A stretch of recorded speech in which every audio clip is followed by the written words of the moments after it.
Hello नमस्ते, स्वागत है आप सभी साथियों का एनएस शिक्षा परिवार में। साथियों, हिंदी साहित्य के बेहतरीन क्वेश्चन है, 20 क्वेश्चंस की हम आज प्रैक्टिस करेंगे। पहला क्वेश्चन आपकी स्क्रीन पे है और साथ ही अगर आप हमारे चैनल पे नए हैं तो चैनल को सब्सक्राइब करके वीडियो लाइक शेयर ज़रूर करें। पहला क्वेश्चन बताएंगे क्या होगा इसका राइट आंसर। पहला क्वेश्चन है, भारत दुर्दशा एक रचना है। भारत दुर्दशा के बारे में आपको विचार करना है कि कौन सा कथन यहाँ पे सही है और कथन कौन सा है, कौन सा कथन आपको बताना है सही है। क्या भारत दुर्दशा का आरंभ महारानी विक्टोरिया की स्तुति में हुआ था? यह हिंदी का पहला राजनीतिक नाटक है। यह विचार प्रधान नाटक है। इसमें अंग्रेजी राज में भारत के विकास की बात की गई है। आपको बताना है इसमें से कौन सा सही है, फटाफट से बताएं। भारत दुर्दशा साथी ये किसकी रचना है? भारतेंदु हरिश्चंद्र जी की रचना है। भारतेंदु हरिश्चंद्र जी की रचना है। भारतेंदु हरिश्चंद्र जी की यह रचना है और यह हिंदी का पहला राजनीतिक नाटक है। इसका ऑप्शन बी सही हो जाएगा, ऑप्शन दूसरा इसका सही हो जाएगा। इसका आरंभ महारानी विक्टोरिया की स्तुति से हुआ है, ये बात गलत है। बल्कि इसका आरंभ महारानी विक्टोरिया की स्तुति से हुआ है, साथ ही ये गलत है। बल्कि यह एक योगी द्वारा भारत की दुर्दशा के वर्णन यानी गायन से होती है। भारत की दुर्दशा का वर्णन है इसमें, भारत की दुर्दशा का, न कि महारानी विक्टोरिया की स्तुति का। यह विचार प्रधान नाटक है, यह भी बात सही है, एक विचार प्रधान नाटक है। इसमें अंग्रेजी राज में भारत के विकास की बात की गई है, बिल्कुल नहीं साथी, इसमें भारत की दुर्दशा की बात की है। किसकी बात की गई है? भारत की दुर्दशा के, भारत की शोषण के विनाश की बात की गई है। तो इसका जो राइट आंसर हो जाएगा ऑप्शन ए सही हो जाएगा। दूसरा और तीसरा केवल सही है। केवल कौन सा सही है? दूसरा और तीसरा सही है। इसका राइट आंसर हो जाएगा ऑप्शन ए। अगला क्वेश्चन आपकी स्क्रीन पे है, क्वेश्चन नंबर 2। बताएंगे क्या होगा इसका राइट आंसर। क्वेश्चन नंबर 2 है, कविता क्या है? निबंध, यह निबंध चिंतामणि के किस भाग से संकलित है, ये आपको बताना है। कविता क्या है? यह निबंध चिंतामणि के किस भाग से संकलित है, आपको ये बताना है। तो चिंतामणि की यह भाग, कविता क्या है, चिंतामणि के भाग 1 से संकलित है। ऑप्शन ए करेक्ट हो जाएगा। आचार्य रामचंद्र शुक्ल इसके क्या है? आचार्य रामचंद्र शुक्ल इसके रचनाकार कौन है साथी? आचार्य रामचंद्र शुक्ल। इसके 4 भाग है, पहला, दूसरा, तीसरा, चौथा। और कविता क्या है? भाग 1 में क्या है? भाग 1 से ये संकलित है। अगला क्वेश्चन बताओ भाई, क्या होगा इसका राइट आंसर। आज का हिंदी निबंध साहित्य अधिकांश आलोचना की ओर दौड़ता जा रहा है। आजकल आचार्यत्व की चाह रीतकाल से भी कुछ बढ़ी चढ़ी है। यह किसका प्रसिद्ध कथन है? आपको बताना है यह कथन किसका प्रसिद्ध है। नंदकिशोर नवल, बाबू गुलाब राय, मुक्तिबोध, मलेश। साथ ही आज का जो हिंदी निबंध साहित्य है अधिकांश आलोचना की ओर दौड़ता जा रहा है, यह प्रसिद्ध कथन किसका है? बाबू गुलाब राय का है। ऑप्शन बी करेक्ट हो जाएगा। आजकल आचार्यत्व की चाह रीतिकाल से कुछ बढ़ी चढ़ी है, यह इनका कथन प्रसिद्ध कथन है। अक्सर एग्जामों में पूछा जाता है, तो इसका जो राइट आंसर हो जाएगा ऑप्शन बी हो जाएगा। अगला क्वेश्चन बताओ। अगला क्वेश्चन, क्वेश्चन नंबर 4 आपके स्क्रीन पे है। इनमें से बताना है कि शरद जोशी द्वारा रचित निबंध संग्रह कौन सा है? जीप पर सवार इल्लियां, विषकन्या, यत्र तत्र सर्वत्र, आड़ू का पेड़। बताओ भाई क्या होगा इसका राइट आंसर। आड़ू का पेड़ साथी यह किसकी रचना है? राजेश जोशी की रचना है। किसकी है? राजेश जोशी की रचना है। राजेश जोशी की रचना है, तो ये ऑप्शन तो गलत हो गया। यत्र तत्र सर्वत्र यह शरद जोशी की रचना है। विष कन्या शिवानी गौरा पंत की रचना है। किसकी है? शिवानी गौरा पंत। यह इनका साथी क्या है? इनका उपन्यास है। तो ये भी क्या है? इनकी रचना नहीं है। तो जो इसका राइट आंसर हो जाएगा पहला और तीसरा। पहला और तीसरा किस ऑप्शन में है? ऑप्शन सी में है। तो ऑप्शन सी हो जाएगा। जीप पर सवार इल्लियां और यत्र तत्र सर्वत्र शरद जोशी की रचना है, आपको याद रखना है। अगला क्वेश्चन, क्वेश्चन नंबर 5 आपके स्क्रीन पे है। बताओ भाई क्या होगा इसका राइट आंसर। क्वेश्चन नंबर 5 है, हेरी मैं तो प्रेम दीवानी, मेरो दर्द न जाड़ो कोय, दर्द की मारी बन बन डोलू, वैद मिलियो न कोय। यह प्रसिद्ध पंक्ति किसकी है? मीरा जी की है, महादेवी वर्मा जी की है, सुभद्रा कुमारी चौहान या रस खान जी? सुभद्रा कुमारी चौहान की प्रसिद्ध रचना है झांसी की रानी। झांसी की रानी इनकी प्रसिद्ध रचना है जिसके लिए जानी जाती हैं। महादेवी वर्मा आधुनिक युग की हैं। आधुनिक महादेवी वर्मा जी आधुनिक मीरा कहा जाता है इन्हें, आधुनिक मीरा कहा जाता है। इसका जो राइट आंसर हो जाएगा साथी ऑप्शन ए हो जाएगा। इसकी यह प्रसिद्ध कथन मीराबाई जी की है। किसका है? मीराबाई जी की है। मीराबाई जी की जो कविताएं होती हैं वो अक्सर क्या होती हैं? विरह की पीड़ा का वर्णन होता है, प्रेम की दीवानी, ज़्यादातर इसका वर्णन होता है। तो यह प्रसिद्ध कथन किसका हो जाएगा? ऑप्शन ए इसका करेक्ट हो जाएगा। अगला क्वेश्चन नंबर 6 आपकी स्क्रीन पे बताओ क्या होगा इसका राइट आंसर। कनुप्रिया के रचनाकार कौन है? धनवीर भारती, रांगी राघव, भगवती चरण या नागार्जुन जी? कनुप्रिया साथी यह रचना है किसकी? धर्मवीर भारती की। ऑप्शन ए करेक्ट हो जाएगा।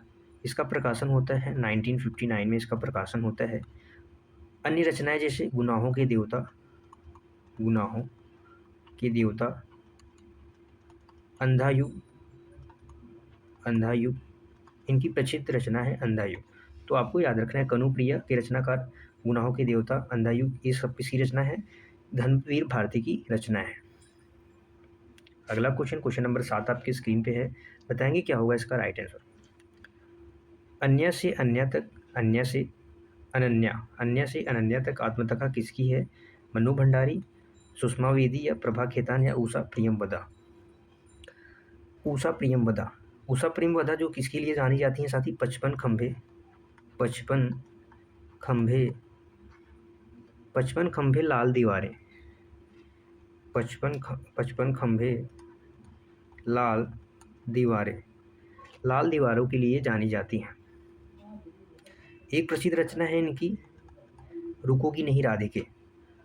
और यहाँ पे बात करें प्रभा खेतान की, तो प्रभा खेतान इसका राइट आंसर हो जाएगा। Option C correct. अनन्या, अन्य से अनन्या तक ये प्रभा खेतान की क्या है? आत्मकथा है। ये आपको याद रखना है। मनु भंडारी जी की बात करें साथों तो एक कहानी यह भी आपका बंटी, यह प्रसिद्ध इनकी रचनाएं हैं। अगला क्वेश्चन बताएंगे, क्वेश्चन नंबर 8 आपकी स्क्रीन पे। एक दूसरे से भिन्न भिन्न नए नए विचारों एवं रचनाओं शैलियों की जो 7 कवि प्रयोगवाद के कवि के रूप में प्रसिद्ध हुए हैं, उनकी कविताओं का संग्रह का सही नाम क्या है और उन्हें क्या कहा जाता है? तार सप्तक, पहला तार सप्तक या प्रथम तार सप्तक? तो ये तो दोनों है, तो ये आंसर नहीं हो सकता। इसका राइट आंसर होगा साथी ऑप्शन बी।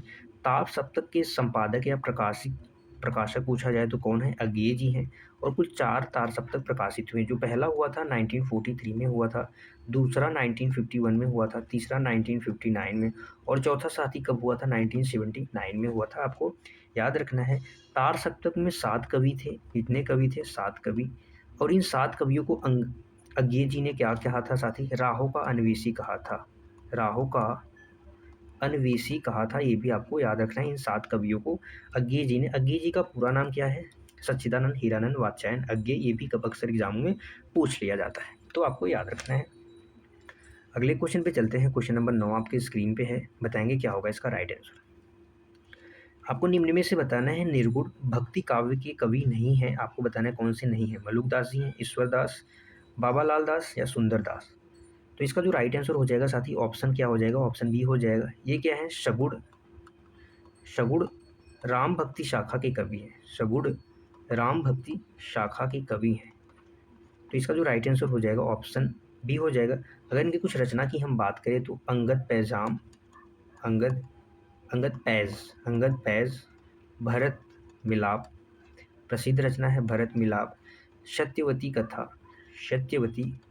कथा इनकी प्रसिद्ध क्या है? रचना है, जिसे हमें याद रखने या समझने की आवश्यकता है। अगला क्वेश्चन नंबर 10 आपकी स्क्रीन पे है, बताएंगे क्या होगा इसका राइट आंसर। क्वेश्चन नंबर 10, निम्न में से कौन सी रचना अग्रदास की नहीं है? हमें बताना है निम्न में से कौन सी रचना जो अग्रदास की नहीं है। ध्यान मंजरी, राम मंजरी, कुंडलिया या रूप मंजरी? तो इसका जो राइट आंसर हो जाएगा ऑप्शन ए ध्यान मंजरी या अग्रदास की है। बी भी है, कुंडलिया भी है, लेकिन इसका जो राइट आंसर होगा साथी ऑप्शन डी हो जाएगा। रूपमंजरी यह किसकी रचना है? नंददास जी की है। किसकी है?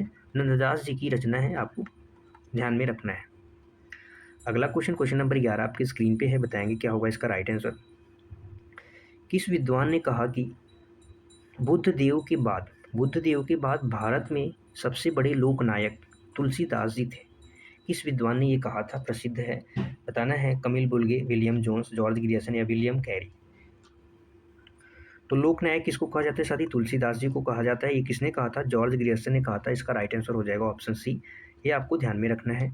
अगले क्वेश्चन पे चलते हैं। क्वेश्चन नंबर 12 आपकी स्क्रीन पे है। एक प्रसिद्ध रचना है हित 84। इसके रचनाकार कौन है? आपको बताना है। नंददास, हित स्वामी, हित हरिदास, हित हरिवंश या स्वामी हरिदास। तो इसका जो राइट आंसर हो जाएगा ऑप्शन सी हो जाएगा। हित 84 के जो रचनाकार हैं हित हरिवंश है। इन्होंने क्या किया था साथी? वल्लभ राधा वल्लभ जो संप्रदाय थे इसके संस्थापक थे।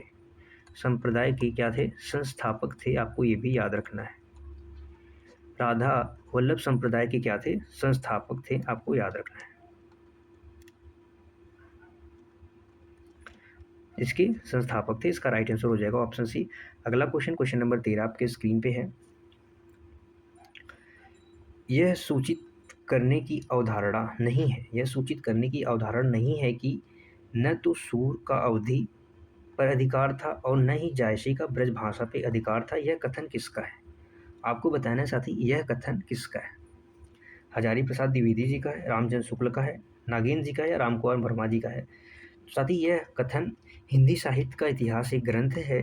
हिंदी साहित्य का इतिहास, हिंदी साहित्य का इतिहास एक ग्रंथ है जो प्रकाशित हुआ था 1929 में प्रकाशित हुआ था।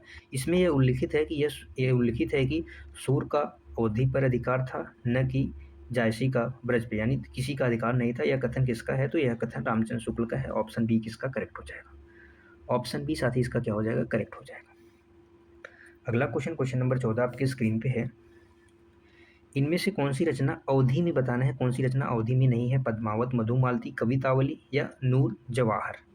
तो नूर जवाहर भी अवधि में है, मधुमालती भी अवधि में है, पद्मावत भी है। पद्मावत मलिक मोहम्मद जायसी की रचना है।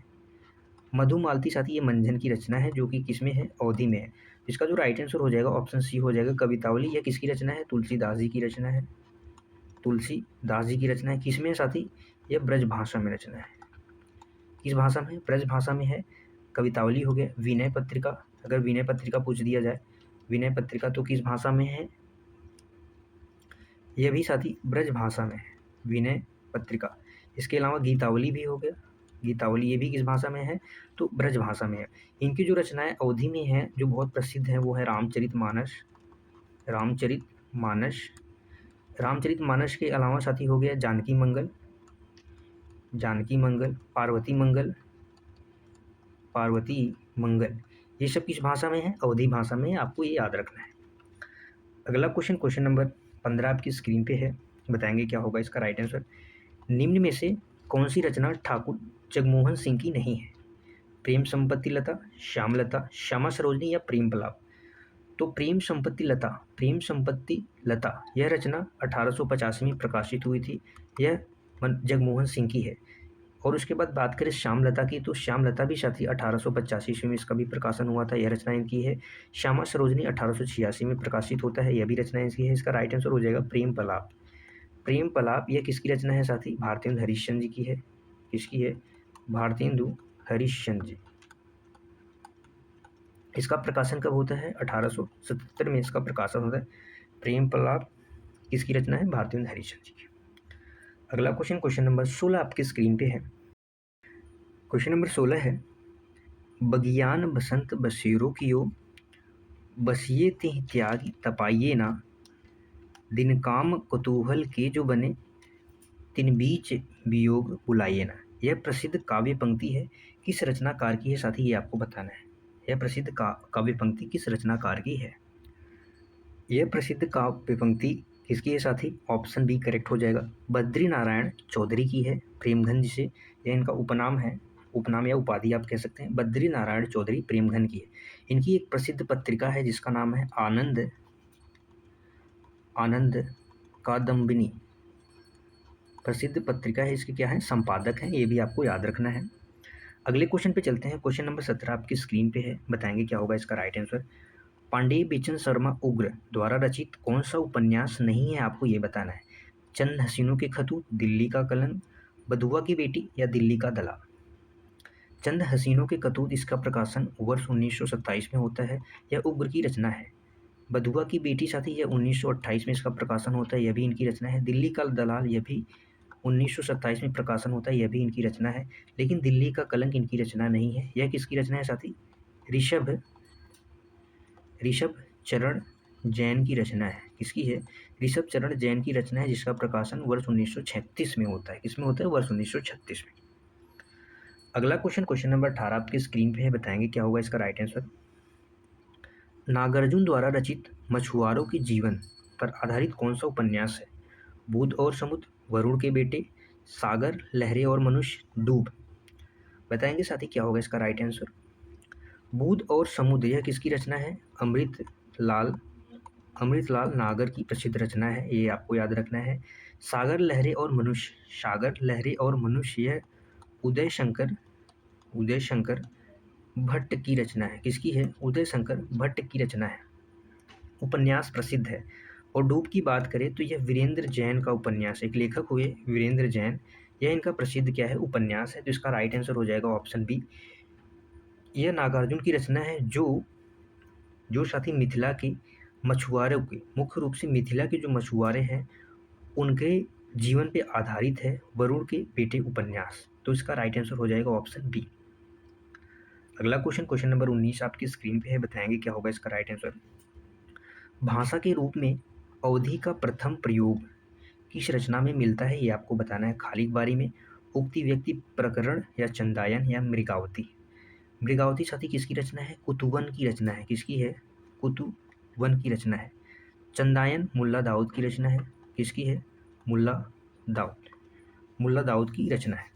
उक्ति व्यक्ति प्रकरण जो चंदायन है साथी, इसे क्या माना जाता है? प्रथम क्या माना जाता है? प्रथम सूफी काव्य माना जाता है। उक्ति व्यक्ति प्रकरण जो है ये दामोदर पंडित की रचना है। दामोदर शर्मा या दामोदर पंडित की रचना है। अगर पूछा जाए कि अवधि के प्राचीन प्रयोग किसमें मिलते हैं, तो उक्ति व्यक्ति प्रकरण में मिलते हैं।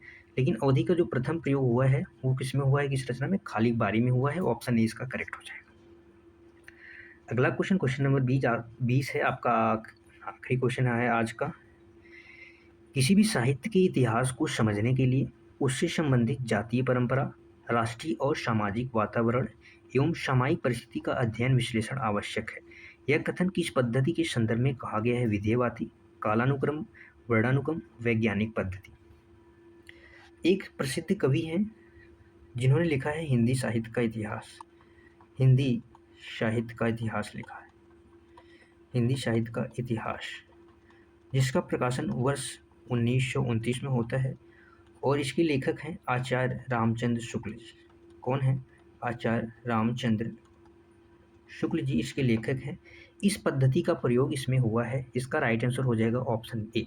विधेयवादी पद्धति के बारे में कहा गया कि किसी भी साहित्य के इतिहास को समझने के लिए तथा उससे संबंधित जातीय परंपरा, राष्ट्रीय एवं सामाजिक वातावरण एवं सामायिक जो परिस्थिति है, इसका अध्ययन विश्लेषण आवश्यक है। इस पद्धति में क्या है? इस पद्धति के संदर्भ में कहा गया है। और इस पद्धति का प्रयोग आचार्य रामचंद्र शुक्ल जी ने हिंदी साहित्य के इतिहास लेखन में किया है। और यह सबसे प्रामाणिक माना जाता है। सबसे क्या माना जाता है? प्रामाणिक माना जाता है। सबसे क्या माना? प्रामाणिक माना जाता है। तो इसका राइट आंसर हो जाएगा ऑप्शन ए करेक्ट हो जाएगा। ठीक है साथी, ये आज का हमारा आखिरी क्वेश्चन था। ये हमारा टेलीग्राम चैनल है, आप इसे ज्वाइन कर सकते हैं। अंत तक देखने के लिए आप सभी साथियों का धन्यवाद है। अगर आप चैनल पर नए हैं तो चैनल को सब्सक्राइब करें, वीडियो को लाइक, कमेंट और शेयर करें। फिर मिलेंगे अगली क्लास में, तब तक के लिए बाय बाय साथी। Thank you so much. खुश रहिए, मस्त रहिए, पढ़ते रहिए। जय हिंद साथियों।